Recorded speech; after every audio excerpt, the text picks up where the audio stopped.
I figured out some things, not many, but some things. Thank goodness for when energy meets its community. That's a saying that keeps popping up, and it started with Katie from Blackbird Apothecary, and it's just been sticking with me and keeps popping up as a synchronicity. I want to say I'm here to make some announcements, but it might just be because the mic is in front of me. And I'm like, I don't know, that's a little traumatic. Am I really that important? Are people really waiting to see what's going on with me? Sometimes I do. Sometimes I'm kind of confused why people feel entitled to my time and feel like it's their business.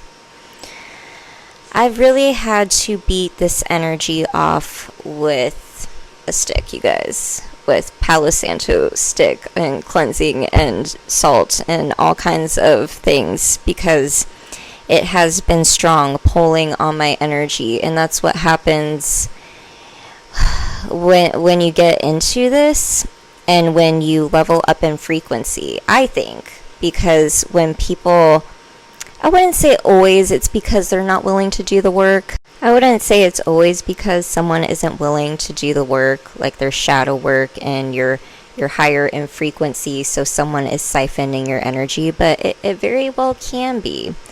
We can go down the rabbit hole of that topic, but let me start here. So I asked for alignment, and this is what it looks like. It is very much what my mentor described to me, like parallel parking, and I am not great at parallel parking. That's why I refuse to live in the city. But anyway, I did not expect this. I got a level up in my mediumship gifts. So something that was always there, but not something that I was thinking of like pursuing and feeding into. And so I've had a lot of questions, and I'm the kind of person that can really do well during crises and emergencies, and it's in my chart to be a witness to traumatic events and be able to help someone through it and breathe through it. And yet I've been feeling very isolated in my experience, and I knew that going into this, that is what it was going to look like.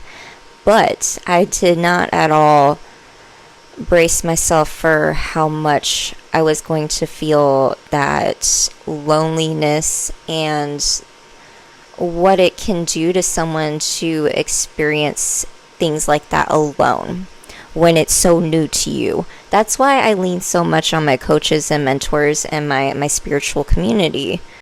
And the more I go on this healing journey and lean in on my spiritual gifts, the more I feel detached from my loved ones, whether it's blood relatives or people that I wish I were closer to. And I feel like I've been hanging on by a dear thread, and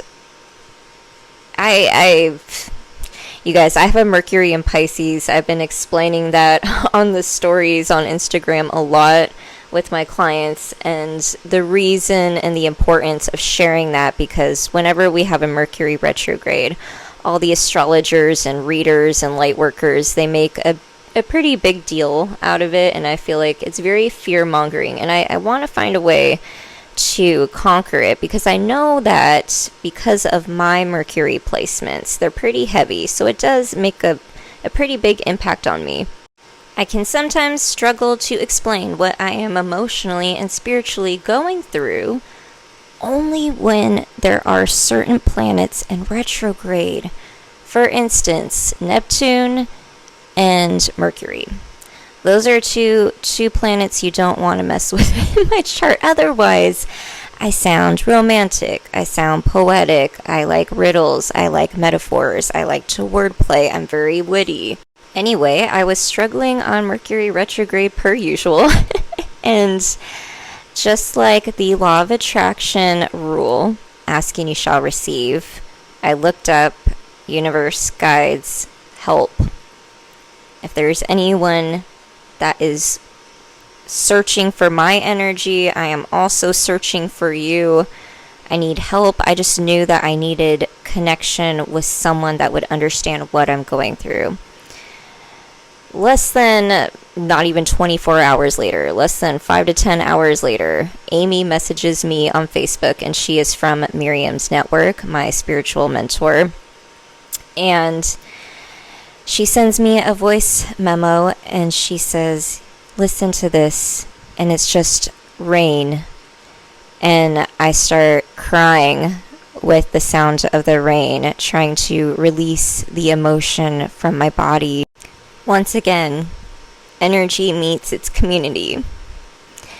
And she goes, hey, Amba has the astrology group meetup every week, and it's something I've been sitting with them before with other birth chart reading situations. We do all kinds of projects in our network, you guys, but never for my own with all of them. And I am very picky, but also very private, and I have a lot of trust issues and sharing my star DNA with other people, and many times I do cry because it's so vulnerable. There are things that these geniuses can see in my chart that the average person looks at me and they can't even comprehend.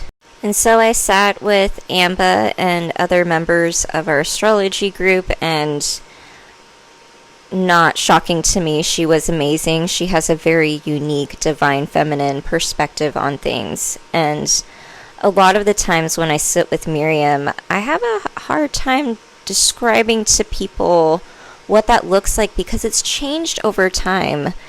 But I don't have that kind of connection with anybody else. Like, it is very rare. I would say there are a few that are close, but the only spiritual mentor where I feel like I can see things, I want to say like premonitions and visions, but maybe like I see pictures as she's describing something where it's not the same. It's almost like she's in my psyche. It's very hard to describe, you guys.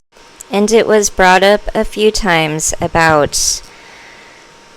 the importance of confronting certain males in my life, apparently. And it's supposed to be a spiritual test, and I think it's and I'm like, I feel like I'm constantly being oppressed and being told that what I'm experiencing isn't as bad as what it is, but it is. And if anything, it's actually worse than what it really is. That's not the only thing she found, but that was a significant topic that got brought up, and I could see how the universe was presenting that to me, and I wasn't really understanding what was the need for it. And apparently, using my voice is a huge wound, but also my biggest strength. But I've also found that a lot of people project on me because of that, knowing that it's a strength, so therefore they try to take away my power. That also came up when I was chatting with who was it, Noonie from Leo in the Third House on YouTube. It was when we were doing an Instagram live, and he brought up that correlation between Ariel from The Little Mermaid and the power of her voice. There's time to talk about everything we touched base on, but I am grateful for when energy meets its community, and I just wanted to share that with you guys because your girl is tired, healers, light workers are tired, and I think people forget what that looks like, what our lives look like. For example, nurses, those kind of healers, and it can be a very thankless job, you know what I'm saying, and it can wear on your body. And as a tarot reader and energy reader, technically I do energy work, so it does take a toll and drain on me when people are pulling on my energy. And so another thing that Amber brought up and saw in my chart was creating systems so that I don't burn out from all of this. And being as I'm a reader, I can also say, without breaking any kind of client confidentiality, is that everybody is going through it. A whole lot of people are not sharing it or showing it. It is kind of wild to me that I don't know what's going on with the state of our emotional body, our emotional being, our need to connect with each other, our need for human relationships. But I do see a whole lot of neglect, a whole lot of healing that needs to happen with a bunch of people, society, our culture, for sure. And I say, hang in there. Know that just for today, you have everything you need. You are definitely not the only one. Another example of when energy meets its community is, it's been brought up a few times by some of my reader friends, networks, and just some of my intuitive hits. And I reached out to him not too long ago, but maybe it was because there was a retrograde. But Amy mentioned, hey, you gotta ask, remember? And I was like, I've been asking, but she was like, remember, you gotta be specific. Sometimes, coaches and mentors, we need that support just to, like, as a reminder. These are all basic things that are very easy to forget about manifesting and law of attraction. But I was like, oh yeah, right.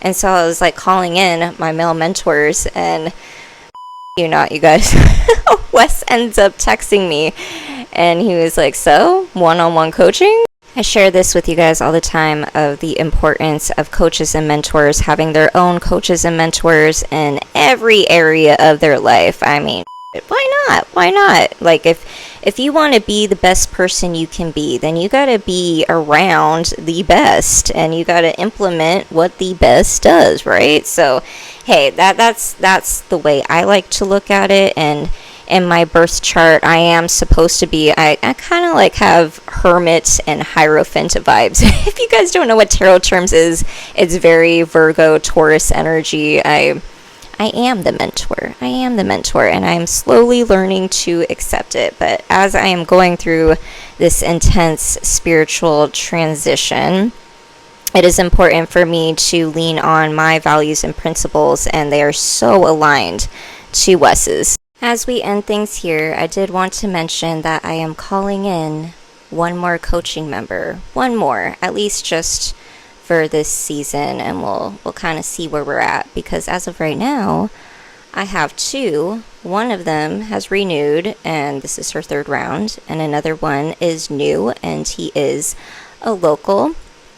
And so that will be interesting. I am excited for that, but I have a feeling I have space for one more. So if that is you, go ahead and check out my links. They're all in the description. I think every video has it, I'm pretty sure. I will double check that. But also on the channel page, and you can find my Instagram. I am trying to not make that as a main platform and more move over to YouTube. But as of now, that's a good way to get a hold of me, or by email. But until next time, bye.